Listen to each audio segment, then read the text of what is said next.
UK Armed Forces Minister says the West will have all options on the table if Vladimir Putin's forces are found to have used chemical weapons in an assault on the Ukrainian port of Mariupol.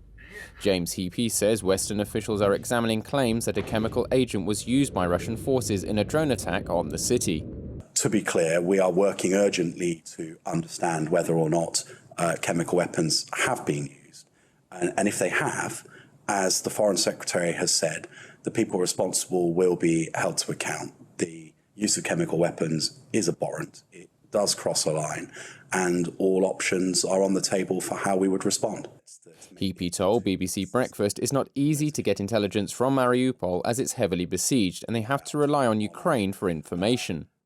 But verifying it is clearly very important, because if chemical weapons have been used, that is a very important moment for our Prime Minister and other heads of government around the world to consider how we would respond.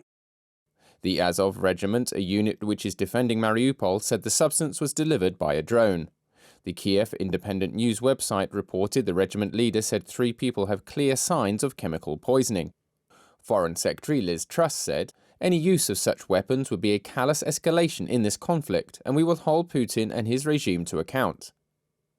In his nightly address on Monday, Ukraine's President Volodymyr Zelensky said the threat of chemical weapons being used is taken as seriously as possible. Russian forces have concentrated their efforts on Mariupol in the south and the Donbas region of eastern Ukraine after apparently abandoning efforts to seize the capital Kiev. A spokesman for Moscow-backed separatists in eastern Ukraine has denied using chemical weapons.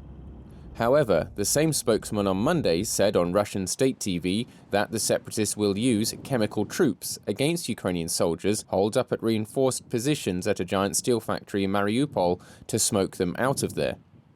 Russia's defense ministry said on Tuesday that Russian forces have thwarted an attempt by the Ukrainian military to break out of the siege in Mariupol. A group of Ukrainian servicemen, up to 100 people on armored vehicles, tried to fight their way out of the territory of the plant and leave the city in a northerly direction. By air and artillery strikes, this breakout attempt was thwarted. The spokesman also said 50 Ukrainian servicemen were killed and 42 surrendered. Trevor Piper, NTD News.